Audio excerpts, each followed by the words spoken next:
Well, welcome friends one more time. Um, if you've been on for a little while, my name is Seth. I use he, him pronouns, and I'm going to be playing room host and tech support today. And I'll have just a couple words of introduction here and a few words at the end, inviting you to participate in our ongoing feedback and evaluation of this rising to the challenge opportunity.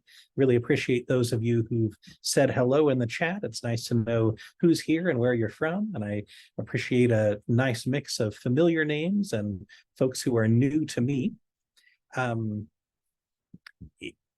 if you haven't met me before, again, my name is Seth. I use he, him pronouns, and I work in organizational development here at the Community Engagement Institute.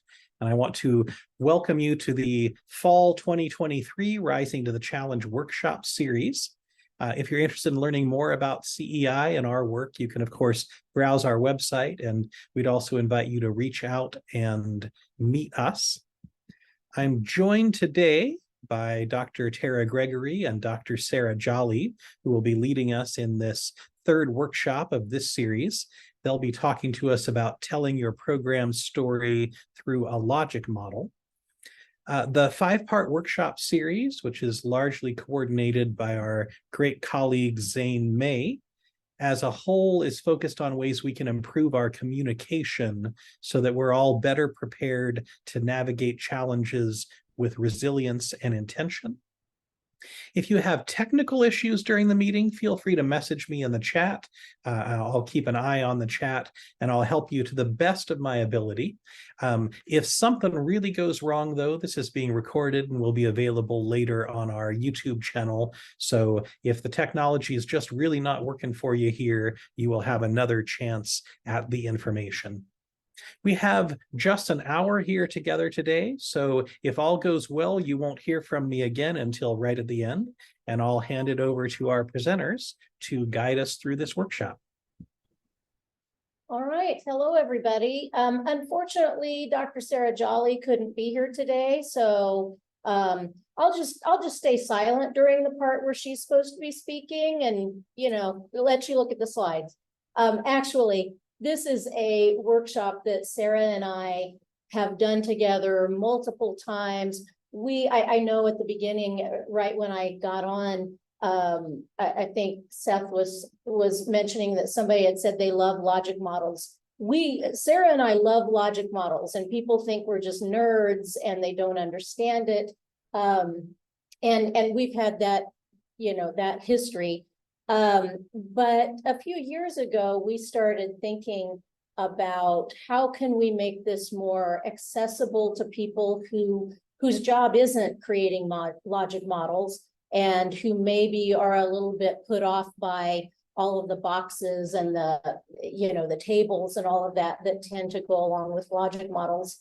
And we really started thinking about it as the story that you tell. The logic model is the perfect way to tell the story of what your program does. And so this workshop is really about walking through the elements of a story and what makes a good story, and aligning that with the elements that go into a logic model. So I am going to share my screen here and get the PowerPoint on. Hopefully everybody can see that. I just need to put it on a slideshow. Okay, everybody seeing that okay? All right, very good. Okay, well, I am the director of the Center for Applied Research and Evaluation.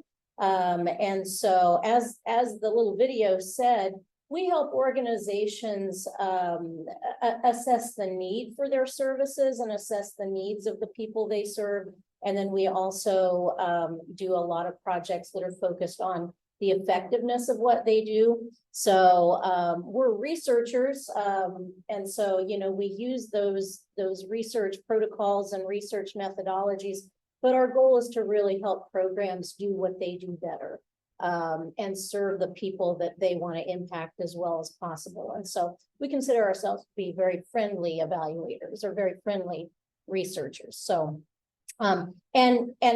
Sarah is also, she's the evaluation projects coordinator. So she kind of oversees a lot of the projects that come into us. We also have a project coordinator who oversees all of our child and family research, because we have a large number of projects related just to children and families. So that's a little bit about our organization. There we are. There's Sarah Jolly, who is not here today, so you at least know what she looks like. I know many of you know Sarah. She has been here longer than me. She's a wonderful person. She just couldn't be here today. So I will try to get through this without her. Whoops, I think I went backwards, but that's okay. Basically, I'm going to be talking about the importance of telling a story, kind of outlining how a story and a logic model align. We'll go through the elements of a logic model and how you can figure out how to fill out a logic model, maybe with a little more confidence than you've done in the past. Probably many of you have done many logic models. I know even when we work with people creating a logic model, it's a lot of, there's kind of some art to it, and there's a lot of judgment to it.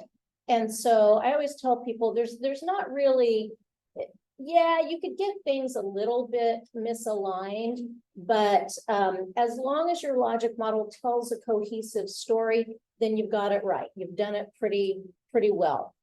So I want to start with just back up a little bit and think about what a story is and the components of a story. Sarah always does this part. She has kids. She has the Stone Soup book with her and reads from it. I do not have kids. I do not have a copy of Stone Soup. So we use this as kind of a familiar story that most people know. So the story of Stone Soup, if you don't know it, it's a very old story, an old book that basically is focused on a group of soldiers coming into a village or a small town, and they're hungry, they don't have any resources, and so they come in and start asking people, hey, could you help us out? We really need some food. And people are like, no, we don't know you, no, we don't have anything. And so the soldiers say, okay, well, you know what? We're just going to make some stone soup for ourselves. Could anybody at least help us out with a pot or a kettle? Okay, somebody steps forward and says, all right, I can at least give you that. Okay, well, we're going to need some water for that. And people step forward and go, okay, I can get you some water. Okay, could anybody give us just a couple of stones? Yeah, we can find some stones. And and eventually the soldiers say, or the townspeople say, oh, well, I might have some vegetables I could provide for that, or I might have some meat I could provide for that. Hey, what's soup without some bread? And I can probably provide that. And so before long, the community has kind of come together and started providing all of these pieces of the soup. And it's so much that the soldiers aren't going to just eat it themselves. And so they come together, they have kind of a community meal.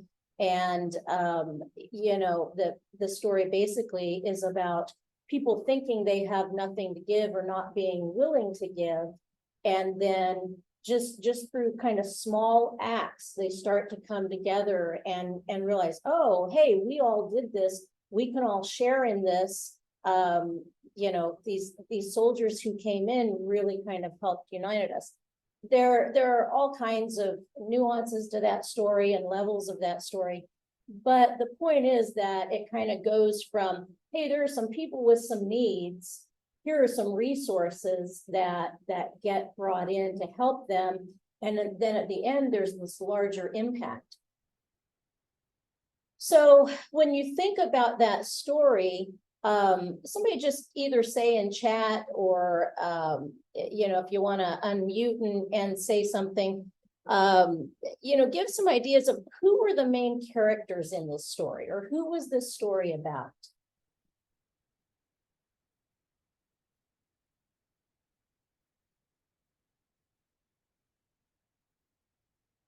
Okay, so it was about the village or community? Yeah, definitely.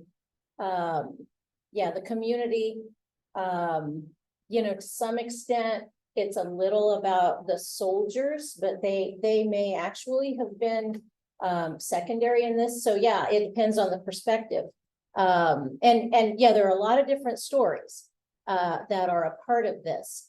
So yeah, but basically you could identify this is about the soldiers and the community. So those are kind of your main characters. And that's who this was about. The main action during the story was primarily putting that soup together. So gathering the resources and putting a soup together. That's the specific action that's happening at the time. The resources, I'm not a good cook. Again, Sarah's a good cook. She could go through this, but I'm not a good cook. But if I were making a soup, I'd put in carrots, I'd put in celery, I'd put in some meat. There are all kinds of things that you might put in. And the people themselves were resources, because without the people being willing to contribute, this wouldn't have happened. And then how do we know it happened? What tangible things could we see or count? Well, we could see how many people had helped out. We could see how many carrots we got, how many stalks of celery we got, how much meat did we get, how much bread did we get? How many tables did they have to put together to seat everyone? How many people came together to eat the soup? And so those are the tangible things that we could say, yep, something happened here. People came together to make soup. That was kind of the action. But again, all of those things we counted about. This is the number of vegetables. This is the number of people who came together. This is the number of tables we used. Whatever. All of those things are the tangible things we could count to say that something happened. And then ultimately, how did this impact the main characters? And so I'll let you, if you want to put in your ideas about, so what happened to the main characters immediately? So let's just start with that. What did you see that happened right off the bat? So yeah, they got fed. Yeah, they created some relationships.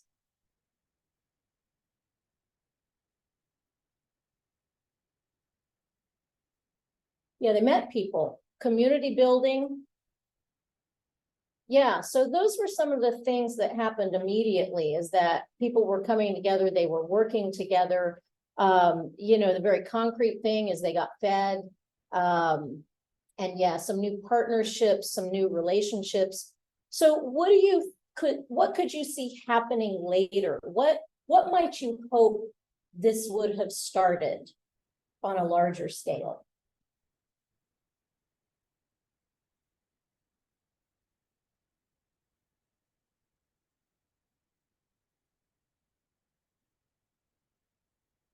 Yeah, regular community dinners, events. Yeah, community development, cooperation and collaboration.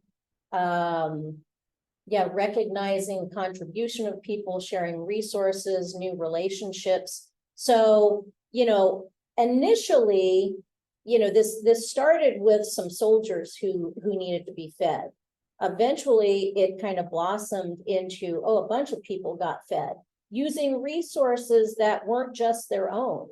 And then what you would hope to see, even though it didn't happen at that time, maybe, is that this continues and it's built on, and there's a greater sense of community, a greater sense of giving or something like that. So, and that's kind of the point of this story, is making people think about sharing and what that starts. And, it's the point of the story isn't to tell people, here's how to make stone soup. I mean, I suppose that is something, if you wanted to do that, but the larger impact of the story is about, what could we do more of to collaborate, share resources, that kind of thing. Okay. Yeah, the last comment there of at least from the soldier's perspective, to have a more positive relationship rather than fearful or antagonistic. So there are, again, a lot of levels to this, a lot of layers. For some reason my slide isn't advancing.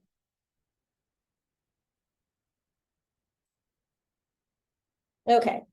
So moving on to logic models. So I just walked through, you know, who were the main characters, what was the action, you know, what was the impact. So that basically follows the elements of a logic model. So in a logic model, and I'll show you a layout of a logic model in just a second, but if any of you have ever created a logic model, they tend to be laid out in a table, and here's your person served, here's your resources, here's your activities, you know, and so it's very sequential.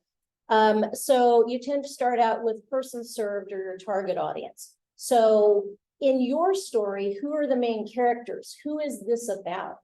And so it might be people within Sedgwick County who have diabetes and are over 65 years old. That may be who you're serving, and that is your main character that you're thinking about when you're developing the program, and you're doing the activities. And so the tighter you can define that person served, and I'll go through each of these more specifically and talk about how to maybe write a good statement about person served. But just thinking about who are the main characters and who is this story really about? When you're creating a logic model, again, you're basically creating a story that you can hand to somebody else and go, here you go, here's everything you need to know about our program. And if they can look at that and go, oh, I understand who the people are. You know, it's fairly vivid to say, oh, these soldiers came into this community and the people were a little closed off. You immediately kind of get an image in your mind of, okay, I got it. I know who these people are. So you want to be able to do that in your logic model. So your activities in your logic model is the main action during the story. What is the main thing that you're doing that is going to impact those characters? So, you know, I use the example of people who are 65 or older in Sedgwick County with diabetes. So we're going to provide glucose monitoring resources. I can't think what they're called, the machines. I am type 1 diabetic and I can't think what it's called. But we're going to provide that free of charge and give them training. So that's your action. That is what we are going to do for the people that we've just described. Your inputs are the resources that you use to make that happen. So in this case, okay, so we have 250 of these glucose monitors. We have the test strips. We have nursing staff who are going to do the training. We have some people who have donated money so we can print up instructions and guidelines. And so all of the things that you are using to make your action happen are called inputs or resources. Outputs is how do we know it happened? How do we count what we did? And so just like in Stone Soup, we could say, oh, we had 25 carrots and we had, 17 stalks of celery, blah, blah, blah, all of that. Well, in this case, we'd say, okay, we gave out, 200 of those glucose monitors. We gave out, 200 bottles of test strips. We did, 100 consultations with people. And so those are the tangible things that says we did something. A lot of times, and I'll talk more about this in a minute, if you leave here knowing nothing else, the main thing to know is the difference between outputs and outcomes. More and more, we're seeing that funders are pushing people to really identify outcomes and not just outputs.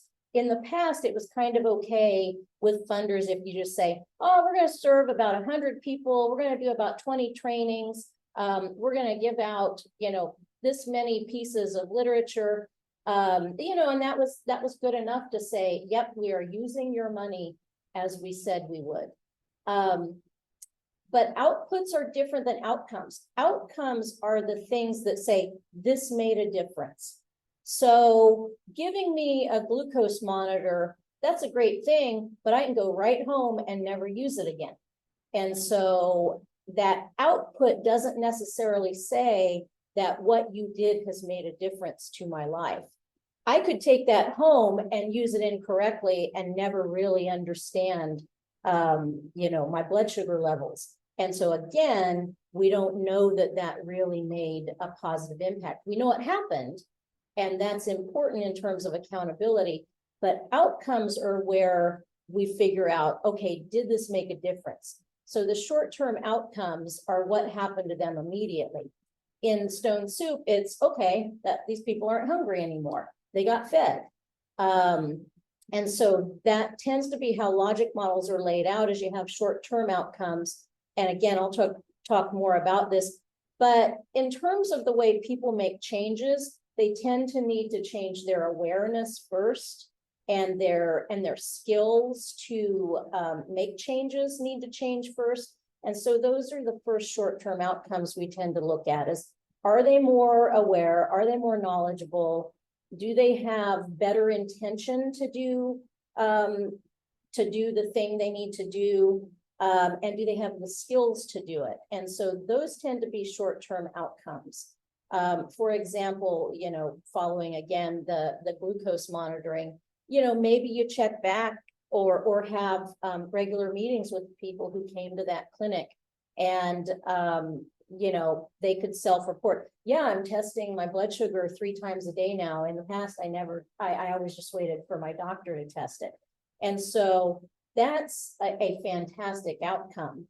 But even if they come back and say, yeah, I know how to use this, I'm not using it very often, well, at least they know how to use it. And then the next step is maybe some additional training to get them to use it more regularly.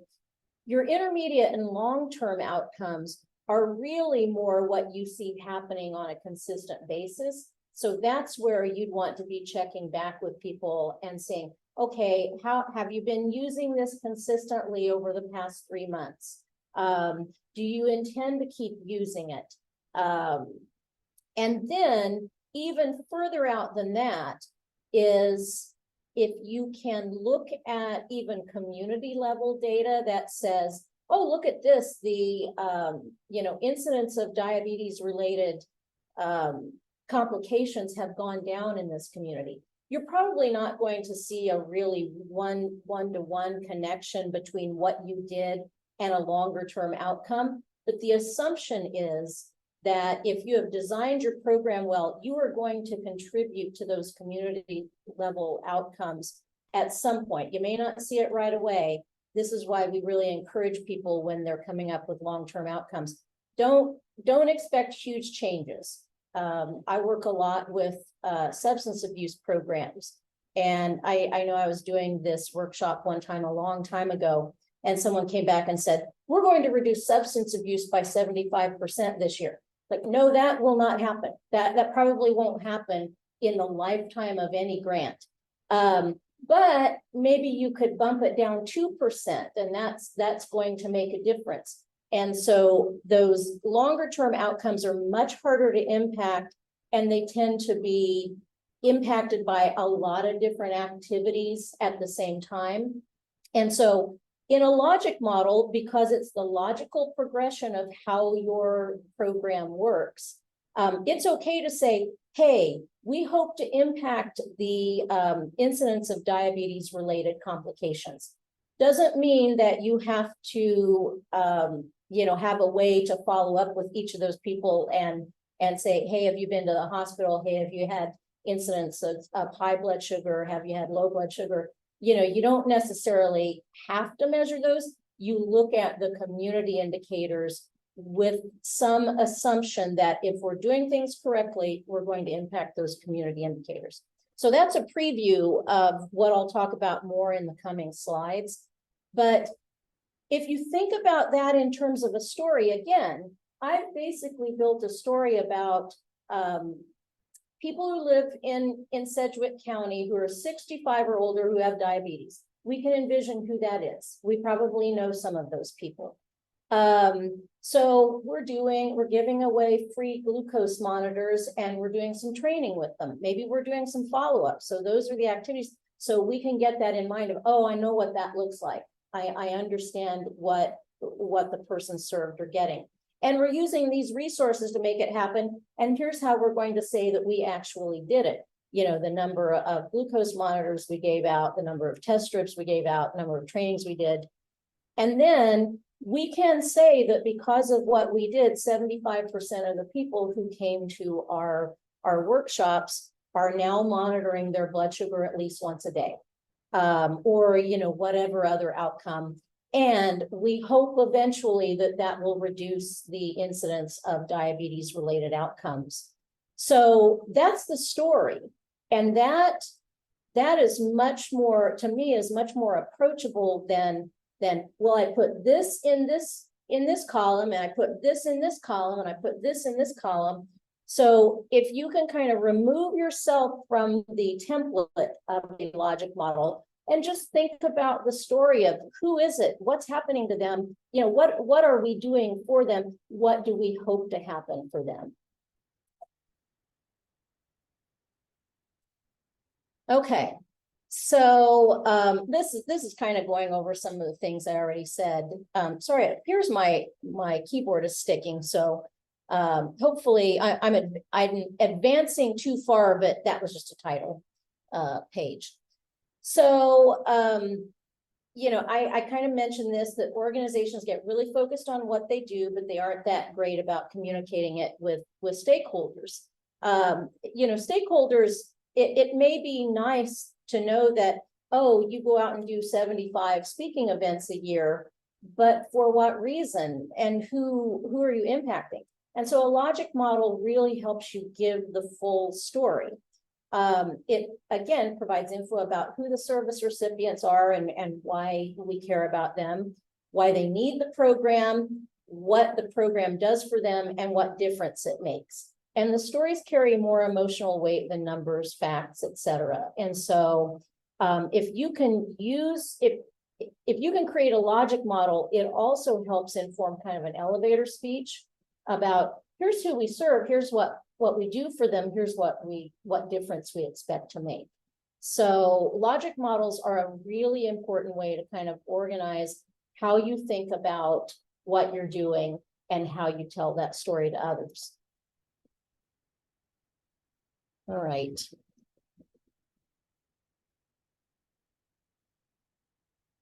I think I'm going backwards, right?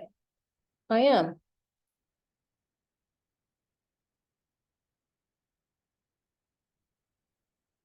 Nope. Sorry.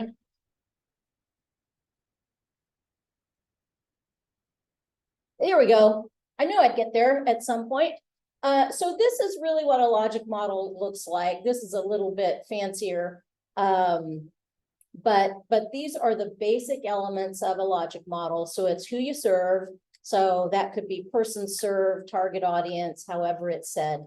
You normally start with that. And a logic model is laid out in a logical kind of timeline, so that you start with who we serve, the resources we have to serve them, the activities and the outputs or the tangible products of what we do.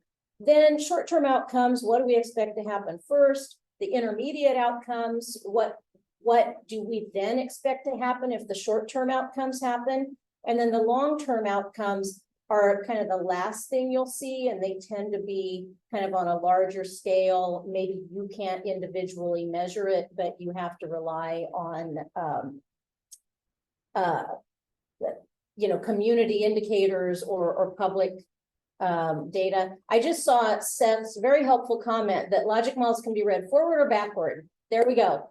And that's actually a good point, Seth, is that we tend to encourage people, when you're planning a program, is to start with the outcomes. Don't start with, yay, I'm so excited, we're gonna do all these activities. Start with, what do you want to happen for people? And then you build your program from there. And so, for example, if you just got $1 million and, you know, whatever funder said, hey, just do something to impact substance abuse, probably not going to happen that way. But if it did, the place I would start is, what changes do we want for people long-term? Do we want to impact age of initiation? Do we want to impact the number of young people using marijuana? Do we want to impact the number of overdoses? You know, and so you start with those long-term outcomes, and what's the thing that you ultimately, what's the big difference you want to make? And then you work backward from there about, okay, how can we do that? What kinds of activities will help us get there? And so you kind of fill in that way. But most organizations already have an idea of the program they want to do. And so building a logic model this way of thinking about who we serve, the inputs, activities and outputs, short-term outcomes, intermediate outcomes, and long-term outcomes is the way to read through this. Some people will put the long-term impact, you see that at the end, that's the ultimate goal or the end in mind. You can kind of substitute your vision in there of we want no person in Kansas to be hungry. We want all people with diabetes to live a full, healthy life. You know, kind of those really big aspirations about quality of life that are a little maybe divorced from some of the indicators you might look at. And that's, you know, a lot of times that's not required on a logic model, or, you know, people will give you templates and that's not part of it. We sometimes use it just to get people to kind of think about, okay, does this really fit with the vision of what we're doing? Absolutely. And 3, 3, 2. Okay. So I keep hammering the same points, but the logic model is the way to tell the story of how a program works. So again, for a funder, if you're saying, oh, we're going to reduce substance abuse, they've probably heard from a lot of people who say, I'm going to reduce substance abuse. So they want to know, how are you going to do it? What resources are you needing? What specifically are you going to accomplish? And how am I going to know that you've actually done it? So the logic model fills in all those pieces for a funder or anyone, you know, who wants to look at this. And I just noticed, thank you, Judy, that the long-term impact, or that impact statement, is what will it look like if we get it right? Oh, that's for long-term outcomes. And so, yeah, that's a really good way to think about that. So please remind me of that again when we get to long-term outcomes. So thank you for that. So the logic model is the story of how activities are logically linked to desired outcomes. One of the things that throws people off is when you've kind of thrown in an activity that maybe you have a person on staff who really likes doing these assemblies, but the rest of your activities are really about impacting policy. Well, if you have a logic model and you're looking at it and here's my activity related to changing this policy, here's my activity related to changing this policy, here's my activity related to changing this policy, and we're going to do some student assemblies. That tells you, it's like, whoa, that doesn't logically go with everything else that's going on here. And that happens. I mean, you know, I worked in nonprofits for years, and I know that people get pet projects and they have certain things that they really like to do, and they feel like they're making a difference. But in your logic model, you need to be able to show how those activities are logically linked to your outcomes. Your logic model is helpful in planning and evaluation. I kind of talked about that, you know, start with your outcomes if you're planning, and a logic model is really, really helpful in figuring out what to measure whenever we work with organizations as program evaluators, we always ask, do you have a logic model? And if they don't, we'll help them create one, or we'll just kind of create one ourselves of, okay, here's how we think this works. And that tells us what to measure at different times with them. And again, they're frequently required by funders.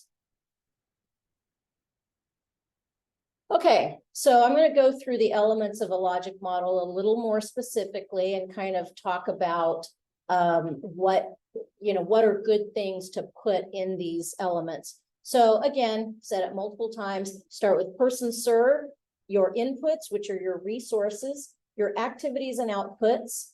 So what you do and the tangible products of that, your short, intermediate, and long-term outcomes. And then the optional element is the long-term impact. So the ultimate goal or vision for the program.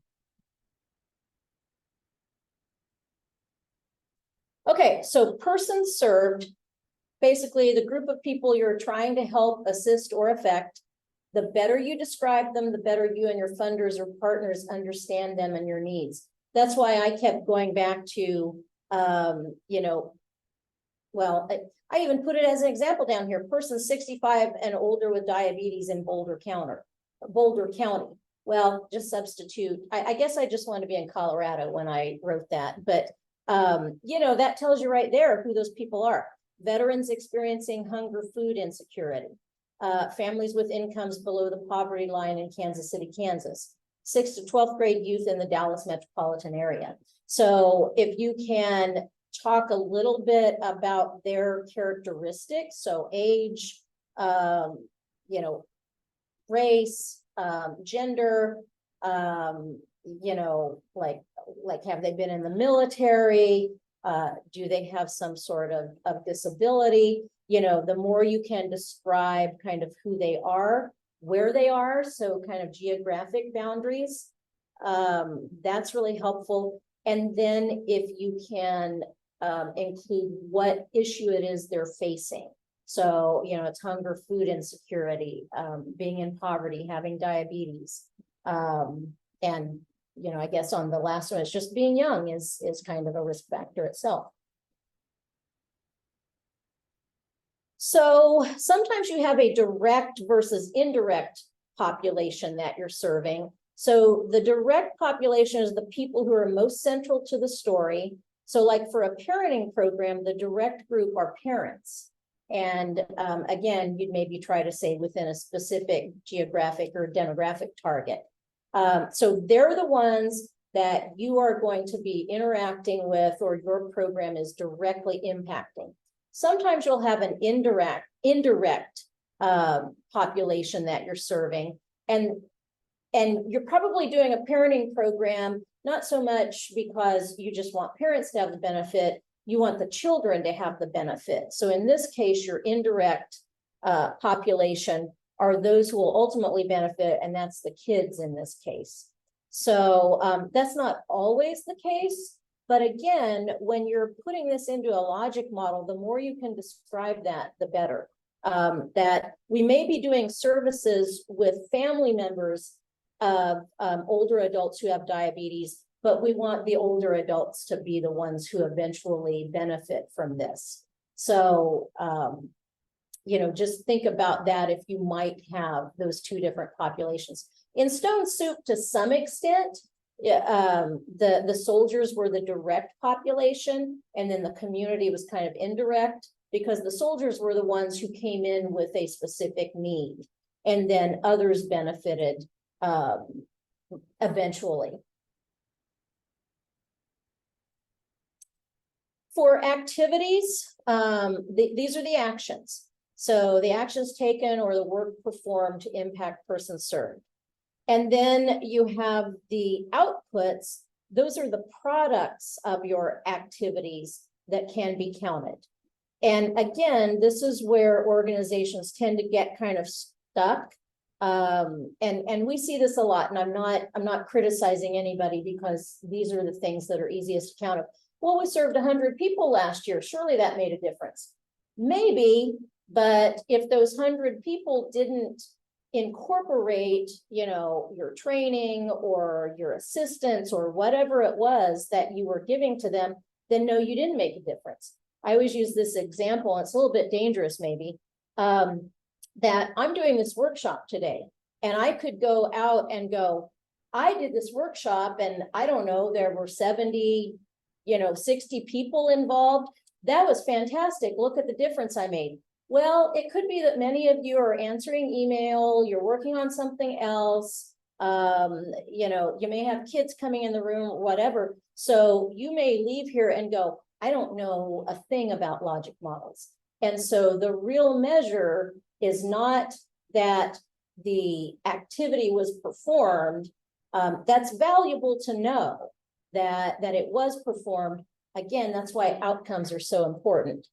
So I'm not trying to say outputs aren't important, but they're kind of the easy thing to count, but you shouldn't stop there. So examples of activities: offer free food through a co-op program, hold educational sessions on budgeting and finances, offer free glucose testing at local health fairs, conduct social norms campaign through print, broadcast, and social media. So again, the more specific you can be about your activities, and sometimes for a particular program, you'll have multiple activities of, we're going to do some trainings, we're going to hold a conference, we're going to try to impact policy. And so each one of those would be an activity that has some specific products connected to it.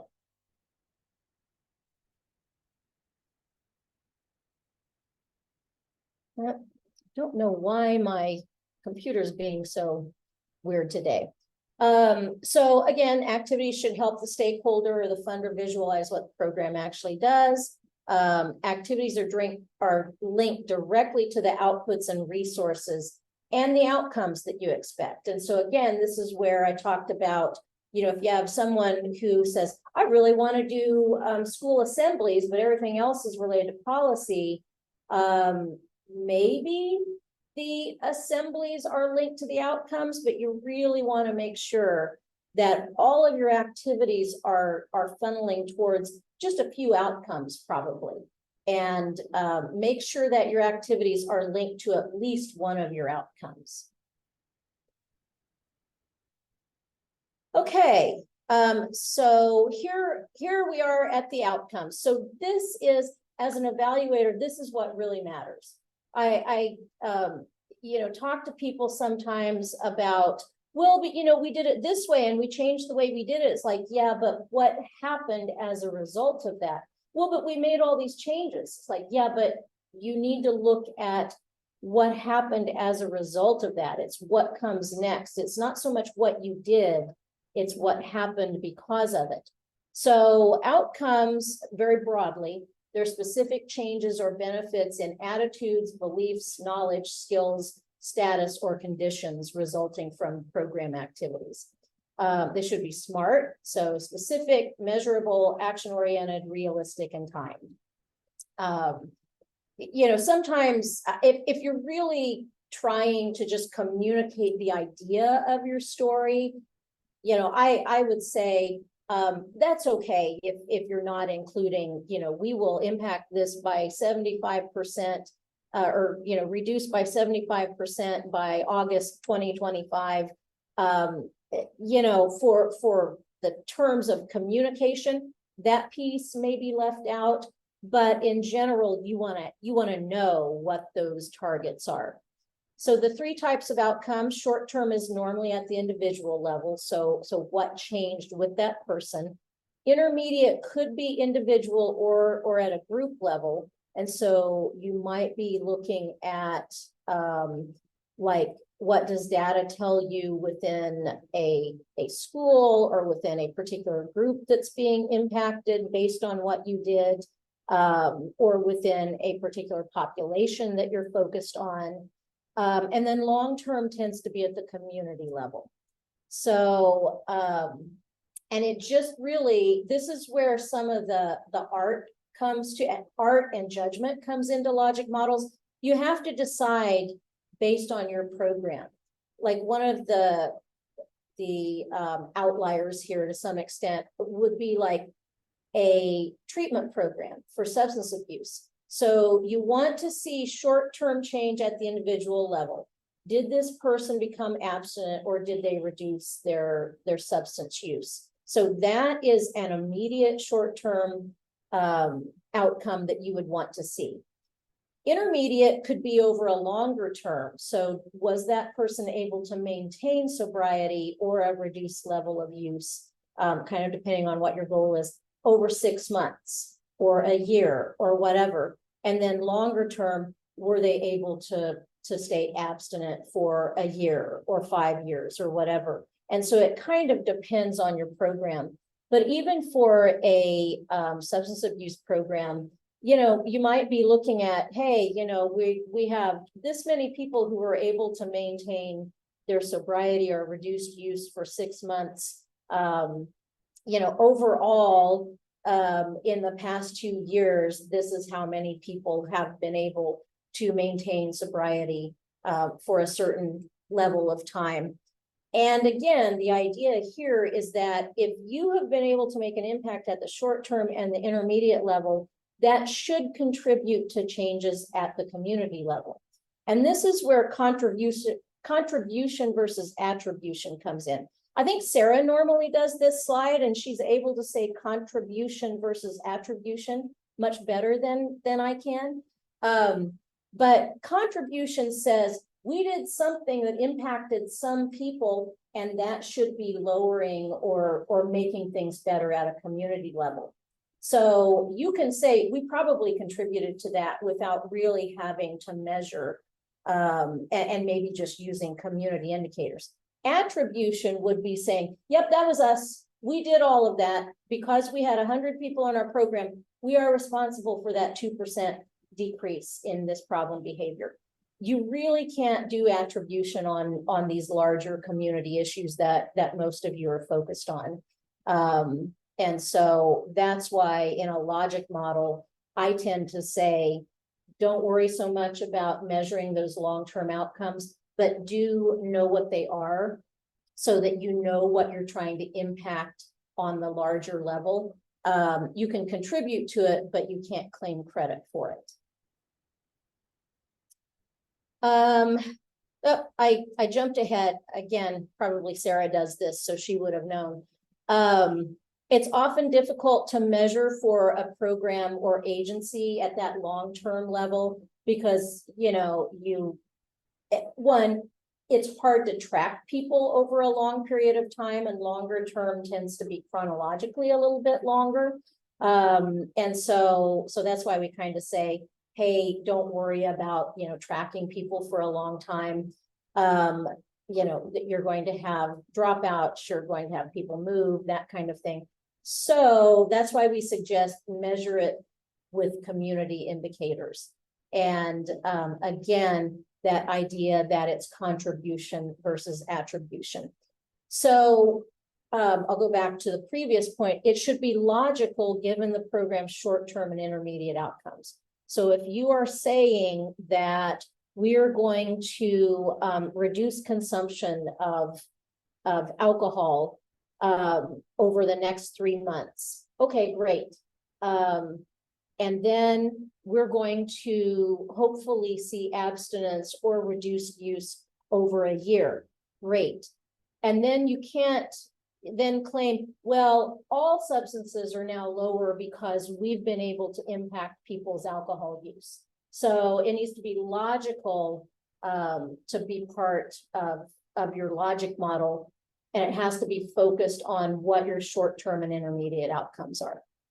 So again, this is the whole thing with a logic model, is it needs to make sense logically, and you can't have something that make people go, wait a minute, why are you claiming that you impacted hunger when you were focused on, you know, education about substance abuse? And, you know, sometimes I think that sometimes people think that funders want to see these really grand changes, and we have impacted everything that could possibly impact it in a community to make a positive difference. That's not what they want. They want to see that what you have laid out makes sense logically.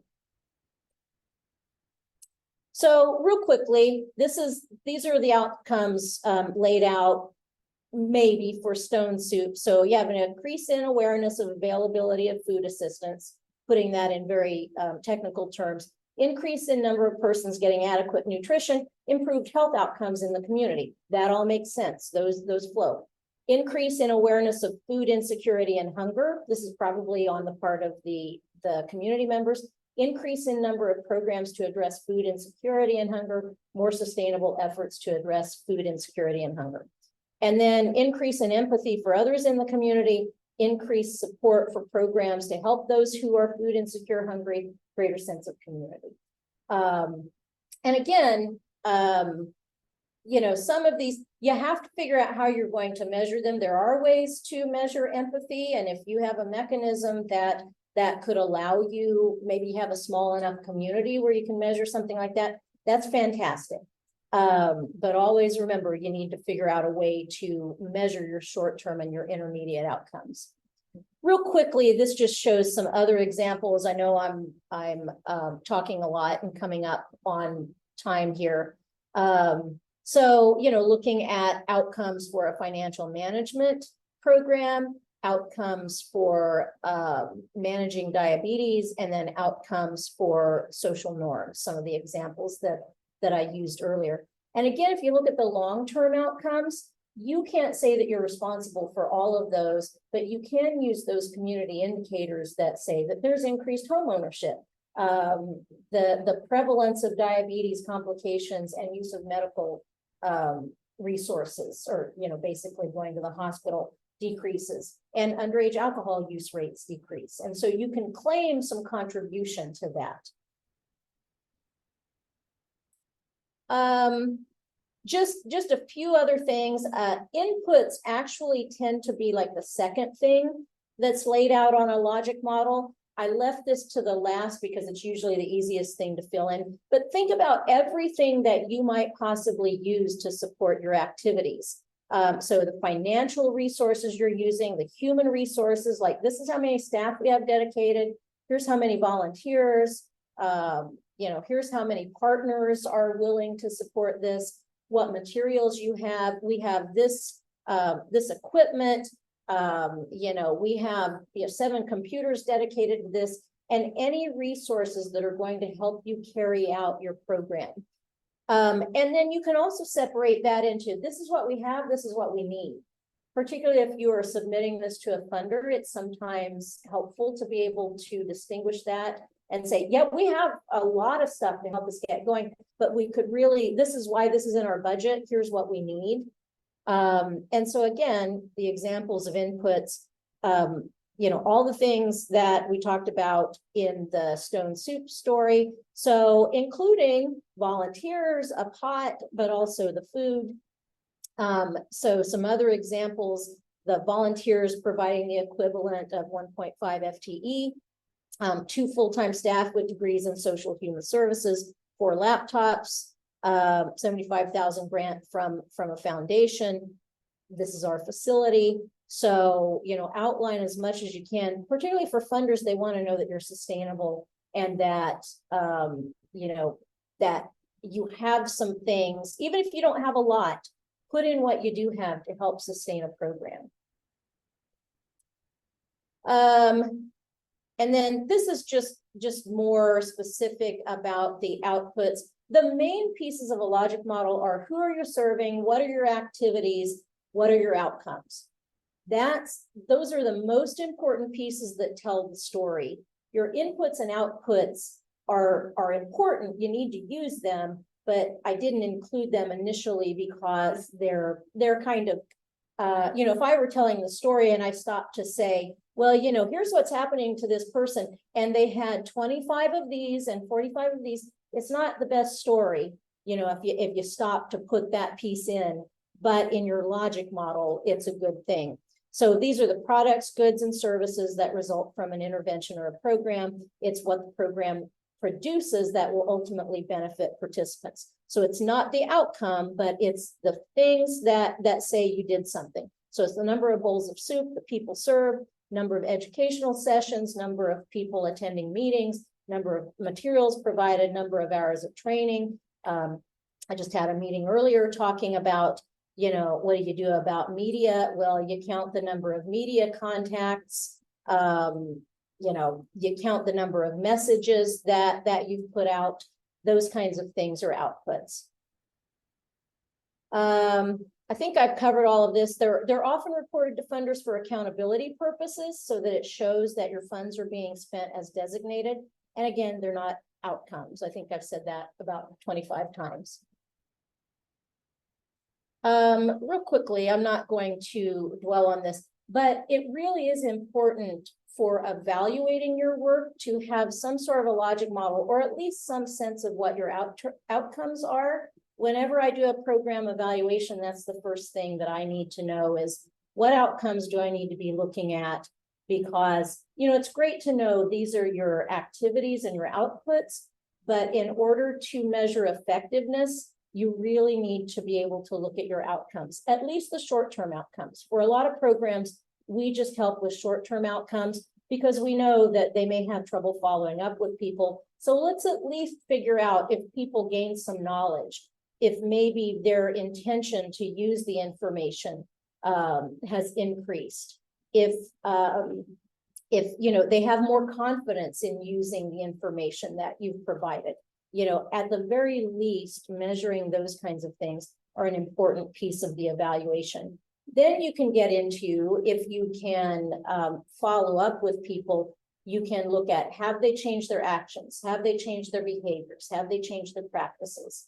And this is even true for if you're looking at policy changes. So short-term outcomes for policies would be things like, hey, we got to see someone who hasn't been willing to talk about this issue. And so, maybe it's even kind of a qualitative measure of, yeah, this person expressed support for this policy. And then, intermediate is, what has that policy been written? Has anybody discussed it in a meeting? Are people considering it? And maybe longer term, yep, this policy got implemented. I think I've covered all of this. Outcomes are most important, but the other things really need to be documented as well, because that says you're doing what you said you were going to do. So I ran through that as quickly as I could. Please feel free to contact me if you need more information. Happy to talk to you more about logic models or help figure out if we can help you create a logic model or whatever. So Seth, I'll turn it back to you. Yeah, thank you, Dr. Gregory. Thank you, everybody, for spending time with us. I'm dropping in the chat a link. We'd love to collect your feedback. It's a short evaluation. We do want to know how we're doing, and we're always looking at ways to improve our workshops to be more effective and engaging. There's also a place for you to tell us what topics and trainings would be helpful for you for future surveys. The reason that our 5 sessions this time are connected to effective communication is because you told us before that was an important topic. I hope you can join us next week. My colleague Percy Turner will be talking to us about moving from criticism to feedback. And I'll just say I was somebody who groaned at logic models, and I'm now somebody who celebrates logic models in no small part because of Dr. Gregory and the way she's used them and introduced them. So I hope you've had a similar experience if you came in as a logic model skeptic. I'll keep the room open for about 90 more seconds for any real quick questions, and then we'll see you all next week.